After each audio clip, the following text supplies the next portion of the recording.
Hi, Ashley here with HeartHookHome.com, and today we are going to learn how to crochet the triple treble crochet stitch. This is a very tall crochet stitch. You may not have ever even used it before.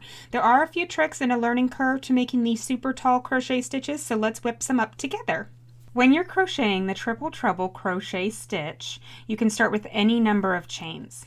What we're going to do is we're going to do a yarn over. We're going to wrap our hook 4 times. So I'm going to go like this. I'm going to make sure that my loop here is not very big. That's one of the important things when you're making this stitch. You're going to go wrap it once, twice, 3 times, and 4 times. So we've got all of these loops on our hook, right? We're going to find the 7th chain from our hook. So we got the 1, 2, 3, 4, 5, 6, 7 all the way over here. I'm going to go into the back bar right here, and I'm just going to pull up a loop. Okay, now I've got all these loops on my hook. 1, 2, 3, 4, 5, 6. Now I'm ready to start yarn over, pull through 2, yarn over, pull through 2, yarn over, pull through 2. Now the important thing that I find with making these stitches very consistent, one of the things with tall crochet stitches is that they get very loosey-goosey in the middle sometimes. I like to pinch right where these 2 loops are right here with my thumbnail and go through yarn over, pull through 2, and then I make sure that this one's not too tight, kind of cinch it just a tiny bit. Yarn over, pull through 2, yarn over, pull through 2, yarn over, pull through 2, yarn over, pull through 2. So you're going to do the yarn over, pull through 2 bit a total of 5 times. So 1, 2, 3, 4.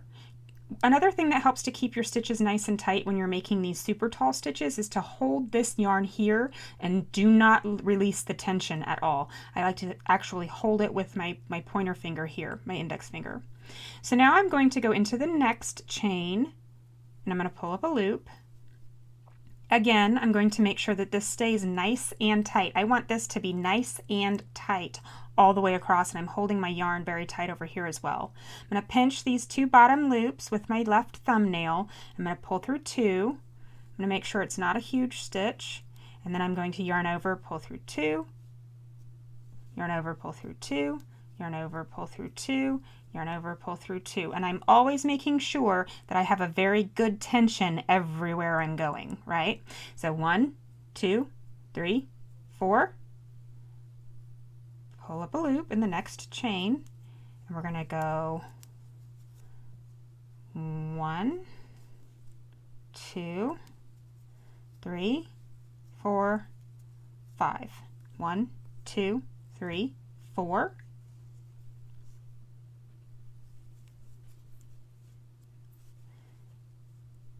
1, 2, 3, 4, 5.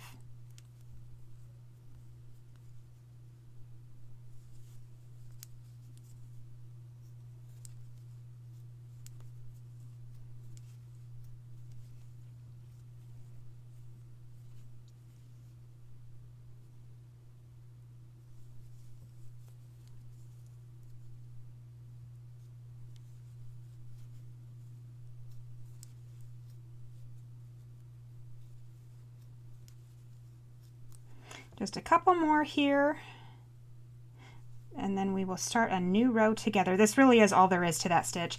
All of the tall stitches, this is really all you're doing, and the most important thing when you're making these tall guys is tension and consistency, because if you loosen up just a little bit while you're wrapping this hook, you can get one random stitch in the middle of your row that's all like way looser than the rest. So that's your number one thing, is to maintain your tension on both hands, so the yarn that's wrapped around your hook and the yarn that you have, your working yarn, and make sure that you have it nice and tight or taut the whole time. 3, 4, and 5. Okay, so here's our first row of the triple treble crochet stitch. Aren't they pretty? They're all nice little soldiers standing in a row, right? Reminds me of a nursery song or something. To start a new row, I'm going to chain 6. I'm going to wrap my hook 4 times, nice and tight. turn it. And I'm not going to go into the very first one here. This chain 6 is going to count as my first stitch. So I'm going to go into this one right here. If I can get my yarn, and just do my yarn over, make sure that first one isn't too loose, and just keep on going for a total of 5 times. These stitches take a little bit longer to make, but it's the height of 5 single crochet rows. So you can really get a lot of height in one stitch. Sure, they take longer, but they're fun. Another thing that's important to note with these tall stitches is that many times you'll find patterns that have a row of very tall stitches separated by 1, 2, or 3, however many rows of single crochet or another stitch that help give the whole thing some stability. When you've got all these big stitches right on top of each other, they're pretty loosey-goosey. They can be pretty holey. So like in my new pattern that's out is the track stitch tunic. That one I do the same thing where I have the triple treble separated by 3 rows of single crochet and then another triple treble, and it really gives integrity to the fabric, and it really makes it hold up nice to wear. So I hope you love this stitch, and I will look forward to crocheting more with you soon. Thanks for watching.